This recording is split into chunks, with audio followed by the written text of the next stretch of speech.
Bem-vindos à primeira pesquisa científica sobre como pensa o brasileiro a respeito da mudança do clima e os fatores que mais influenciam essas crenças. Este estudo pioneiro foi publicado na prestigiosa revista científica Nature Communications, lançando luz sobre como funciona e por que existe ceticismo climático no Brasil. A pesquisa é resultado de uma enquete realizada com mais de 5.000 entrevistados em 7 países da América Latina, que juntos representam 80% das emissões de CO2 na região.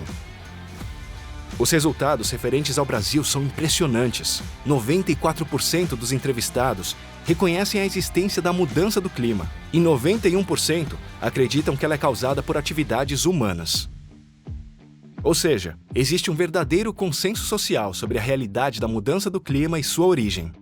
Contudo, a sociedade brasileira encontra-se polarizada quando o tema são as consequências da mudança do clima.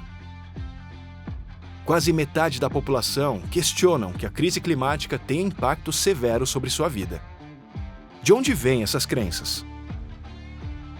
Aqueles que acreditam na mudança do clima, suas origens humanas e suas consequências severas são primordialmente influenciados pela percepção de que há um consenso científico sobre o assunto.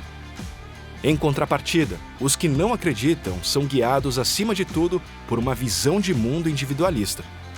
Neste estudo, individualismo reflete o sentimento popular de que o Estado e as instituições públicas não conseguem oferecer respostas eficazes aos problemas da população. Esses indivíduos tendem a confiar mais em soluções de mercado e na sua própria autossuficiência. No Brasil, o ceticismo climático, ou seja, a descrença de que a mudança do clima é um problema grave, concentra-se em pessoas mais individualistas.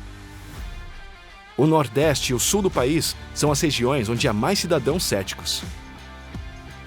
Ao contrário do que acontece nos Estados Unidos e na Europa, o ceticismo climático no Brasil não depende da orientação política das pessoas, de sua idade, de seu gênero, sua renda ou nível de educação formal. Aqui o ceticismo é encontrado tanto à esquerda quanto à direita, entre ricos e pobres, nas capitais e no interior do país. O estudo também revela que há mais ceticismo climático no Brasil do que em qualquer outro país da amostra. Argentina, Chile, Colômbia, Equador, México e Peru. A pesquisa tem implicações importantes para comunicadores e tomadores de decisão. Afinal, a opinião pública é crucial para viabilizar medidas de mitigação e adaptação à mudança do clima. A população precisa estar informada e engajada para fazer a diferença. Há 3 pontos essenciais para ter em mente. A luta contra o ceticismo climático deve focar em mensagens capazes de informar a população sobre os efeitos negativos da mudança do clima em seu dia a dia. Em vez de limitar-se a queimadas em regiões distantes ou enchentes em outros estados, a comunicação deve falar sobre o impacto da mudança do clima na saúde de cada família.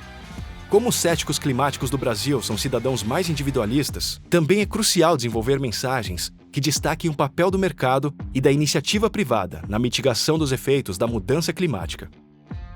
Para sensibilizar esse público sobre os riscos, os meios de comunicação podem citar fontes tais como empresários, fazendeiros e operadores do mercado financeiro que acreditam na crise climática. Mundo afora, a crença em mudança do clima depende de o público ser de esquerda ou de direita. No Brasil não é assim. Isso oferece uma oportunidade única. Afinal, aqui não há obstáculos para o surgimento de movimentos pró-clima dentro do espectro político de direita. Juntos, brasileiros e brasileiras de todas as regiões e todas as orientações, podemos construir um entendimento coletivo para lidar de frente com a crise climática.